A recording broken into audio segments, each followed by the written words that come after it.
NCP, Congress, Shiv Sena तीनों पार्टियों के महाविकास अघाड़ी गठबंधन में सबसे शातिर खिलाड़ी एनसीपी सुप्रीमो शरद पवार की नींद उड़ी हुई है, या यूं कहें कि प्रधानमंत्री नरेंद्र मोदी जी द्वारा चली गई एक चाल से शरद पवार के बड़े बड़े दावों की हवा निकल चुकी है और अब एनसीपी नेताओं की कुर्सी बचाने के लिए शरद पवार दर दर ठोकरें खाते हुए घूम रहे हैं।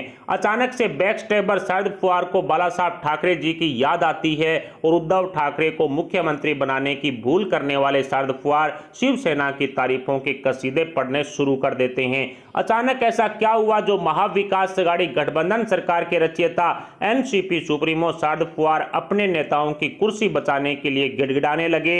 ऐसे वक्त में महाराष्ट्र की राजनीति का ऊंट किस करवट बैठेगा, ये कहना काफी मुश्किल हो चुका है। एनसीपी सुप्रीमो शरद पवार ही नहीं बल्कि उखाड़ दिया वाले पत्रकार संजय राउत की भी नींद उड़ी हुई है। कल तक बीजेपी और प्रधानमंत्री नरेंद्र मोदी जी को पानी पी पी कर गालियां निकाल रहे थे, लेकिन आज अचानक से संजय राउत है वो बीजेपी के पैरों में गिर चुके हैं। ऐसे सवाल कई हैं और जवाब शायद प्रधानमंत्री नरेंद्र मोदी जी को ही पता हो, क्योंकि वही पिछले 7 साल से देश के सबसे बड़े नेता हैं। ये सिर्फ हम ही नहीं कहते या मानते हैं, बल्कि हाल के समय में मोदी सरकार से पंगा लेने का कोई मौका नहीं छोड़ने वाले शिवसेना के सांसद संजय राउत का भी यही मानना है। वही संजय राउत जिनकी बड़ी भूमिका महाराष्ट्र में बीजेपी और शिवसेना का साथ छुड़वाने में थी, बीजेपी और शिवसेना के बीच में दरार पैदा करने का काम संजय राउत की तरफ से किया गया था और पर्दे के पीछे उद्धव ठाकरे एवं शरद पवार के बीच में गोटी फिट करने का काम भी संजय राउत की तरफ से ही किया गया था। राउत के इस बयान को लेकर के फिर से महाराष्ट्र में महाविकास अघाड़ी गठबंधन सरकार के भविष्य को लेकर के अटकलें तेज हो चुकी है। एनसीपी सुप्रीमो शरद पवार ने जिस तरह से शिवसेना और मुख्यमंत्री उद्धव ठाकरे को अचानक से बाला साहब ठाकरे जी की याद दिलाई है, उसने इन क्यासों को और भी ज्यादा बल दे दिया है। संजय राउत जलगांव के दौरे पर थे, उसी दौरान पत्रकारों ने पूछा कि क्या उन्हें अब ये लगता है कि प्रधानमंत्री नरेंद्र मोदी जी की लोकप्रियता में कमी आई है, तो जवाब में शिवसेना सांसद संजय राउत ने कहा कि न तो किसी मीडिया रिपोर्ट पर वो विश्वास करते हैं और न ही इस मामले में कोई कमेंट करना चाहते हैं। आगे उन्होंने ये भी कहा कि भाजपा ने अपनी सर्वोच्च सफलता पिछले 7 सालों में नरेंद्र मोदी जी के नेतृत्व में हासिल की है और नरेंद्र मोदी जी न केवल भाजपा के बल्कि पूरे देश के सबसे बड़े नेता हैं और इस तथ्य से कोई भी इनकार है वो नहीं कर सकता। इस तरह की बात संजय राउत की तरफ से कही गई है। राउत के इस बयान से पहले उद्धव ठाकरे ने दिल्ली से आकर के 8 जून को प्रधानमंत्री नरेंद्र मोदी जी के साथ एक मुलाकात की थी और उनके साथ में उप मुख्यमंत्री और एनसीपी के नेता अजीत पवार एवं कांग्रेस कोटे से महाराष्ट्र सरकार में मंत्री अशोक चव्हाण भी थे। लेकिन अटकलों का दौर तब शुरू हुआ जब उद्धव ठाकरे ने इस मीटिंग से हट करके प्रधानमंत्री नरेंद्र मोदी जी से एक व्यक्तिगत मुलाकात भी की जो लगभग 20 मिनट से ज्यादा चली थी। उससे भी चौंकाने वाला था इस संबंध में ठाकरे का बयान। उनसे व्यक्तिगत मुलाकात के बारे में पूछा गया तो उन्होंने कहा कि वे नवाज शरीफ से मिलने तो नहीं गए थे। अगर प्रधानमंत्री नरेंद्र मोदी जी से व्यक्तिगत तौर पर मिले हैं तो इसमें गलत क्या है। ठाकरे ने यह भी कहा कि वो राजनीतिक तौर पर साथ नहीं है, लेकिन इसका मतलब ये भी नहीं है कि उनका आपसी संबंध टूट गया है।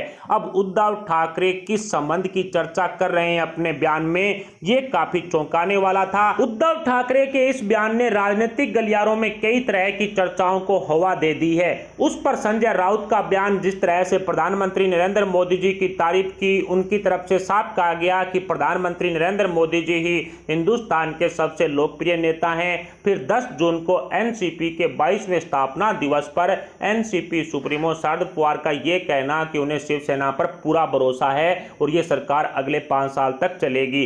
राजनीति में अटकलों को हवा मिलने के लिए इतने संयोग काफी है। शरद पवार ने कहा कि उन्हें शिवसेना पर पूरा भरोसा है और वो जानते हैं कि महाराष्ट्र की महाविकास अघाड़ी गठबंधन सरकार अपना कार्यकाल पूरा करेगी। महाराष्ट्र सरकार पर उठ रहे संशय के बीच बाला साहब ठाकरे को भी याद किया गया।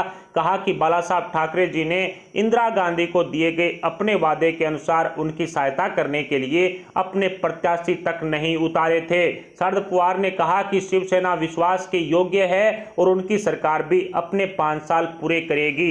यानी कि कहा जा सकता है शरद पवार को अब तक क्या उद्धव ठाकरे और शिवसेना पर भरोसा नहीं था।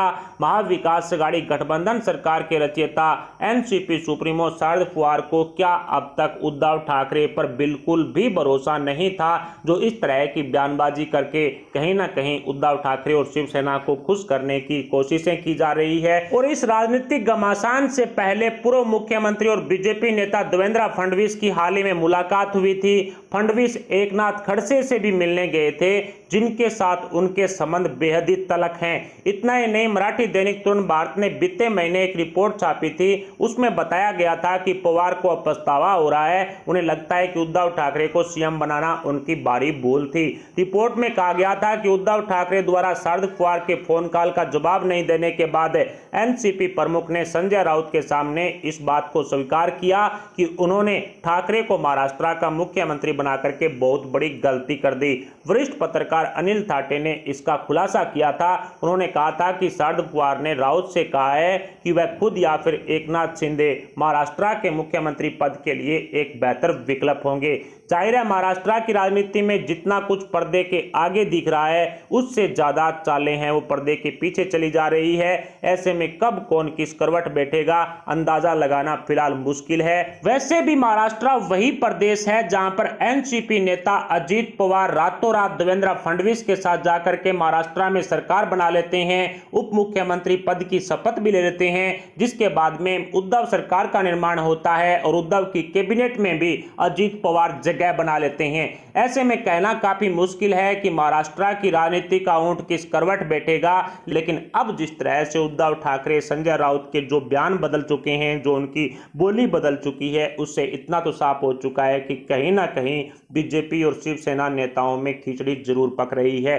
फिलहाल महाविकास अघाड़ी गठबंधन सरकार को लेकर के आपके क्या विचार हैं? क्या महाविकास अघाड़ी गठबंधन सरकार पूरे 5 साल के लिए चलेगी या फिर Bharatiya Janata party operation lotus की कामयाबी महाराष्ट्र में करेगी? इस पर आप अपने विचार हमें कमेंट बॉक्स में जरूर बताएं। साथ ही वीडियो को लाइक करके हमारे चैनल को सब्सक्राइब जरूर कर लें। अभी के लिए इतना ही, मिलते हैं अगली बड़ी अपडेट के साथ। तब तक के लिए जय हिंद, जय भारत।